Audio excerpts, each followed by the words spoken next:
Oke, selamat sore teman-teman. Apa kabar semua? Sehat ya? Untuk mengobati kerinduan ya, ini dosen dengan mahasiswa yang lama tidak ketemu. Saya akan membuka kuliah yang ketiga ini dengan topik tentang pidato ya, persiapan sebuah pidato. Ini sesuatu ilmu yang menarik ya sebetulnya, karena dalam kehidupan kita ini akan selalu ditemui dan selalu banyak orang yang akan menyampaikan bahwa ini sesuatu hal yang sulit.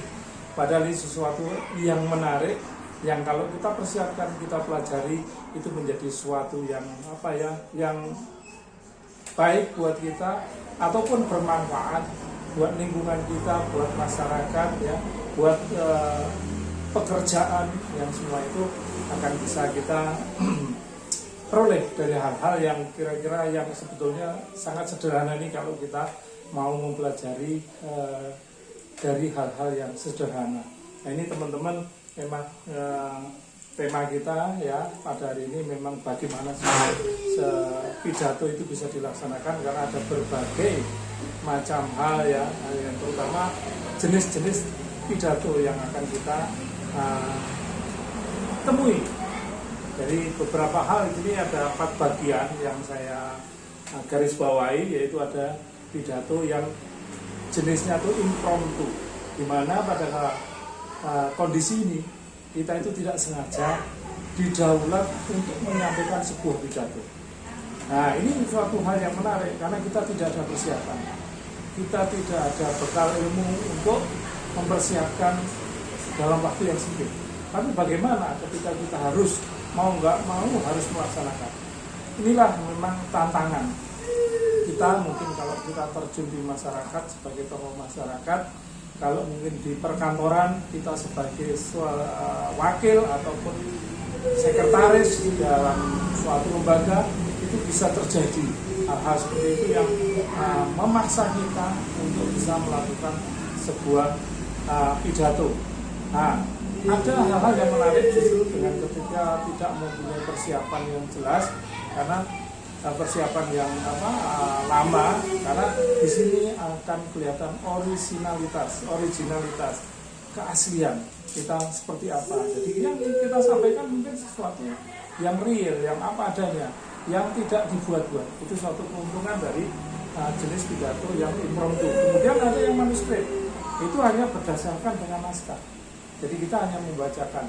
Taruhlah kita seorang pejabat ya, kita mewakili seorang bupati, seorang gubernur ya, kita hanya membaca sambutan ya, membaca teks, itu sangat mudah. Tapi sebetulnya juga ada suatu kesulitannya, karena kita harus bisa menjiwai apa yang menjadi isi tema dari teks yang disampaikan. Tidak bisa kita membaca dengan hanya mengalir begitu saja tanpa ada intonasi, tanpa ada ucapan-ucapan yang penekanan yang gimana. Itu sesuatu yang tidak menarik. Itu hanya membuat pendengarnya akan menjadi ngantuk barangkali ya. Nah ini menjadi suatu catatan. Ketika kita harus membacakan, kita harus mengikuti intonasi yang harus disampaikan, kemudian titik, hal-hal yang mana yang harus ditekankan, juga harus ekspresi kita harus sesuai dengan apa yang diharapkan dari naskah pidato tersebut. Kemudian yang 3 itu memoriter, itu adalah hafalan. Ini lebih berat lagi tantangannya, karena kita harus menghafalkan dari A sampai Z pidato. Memang ada orang tipe yang seperti ini, dan ini banyak.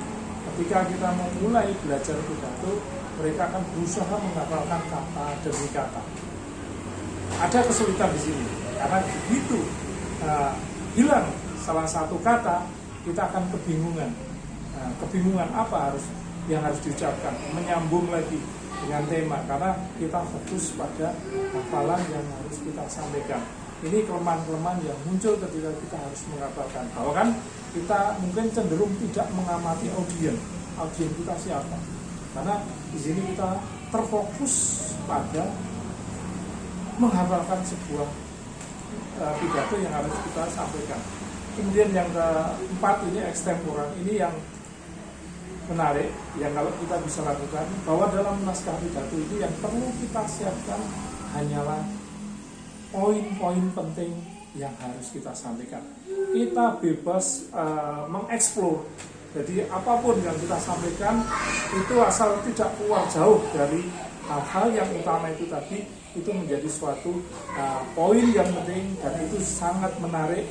Biasanya suasana lebih hidup karena kita bisa bercanda dengan audiens, kita bisa mengajak dialog dengan audiens, sehingga menjadi suatu yang lebih hidup, dan ini biasanya akan lebih berkesan. Inilah mungkin tema pertemuan ketiga perguruan kami kita ya, yang pada kesempatan ini menjadi titik poin yang terpenting untuk bagaimana kita mempersiapkan sebuah pidato. Kita harus mengenali jenis-jenis pidato yang ada. Itu saja ya sebagai ringkasan dari materi ini. Nanti PowerPoint secara jelas sudah saya sampaikan, silahkan dipelajari, dan nanti dalam pertemuan ini silahkan kalian bertanya tentang bagaimana strategi-strategi yang harus dilakukan, nanti bisa kita diskusikan. Terima kasih. Assalamualaikum warahmatullahi wabarakatuh. Salam sehat selalu buat kalian semua. Terima kasih.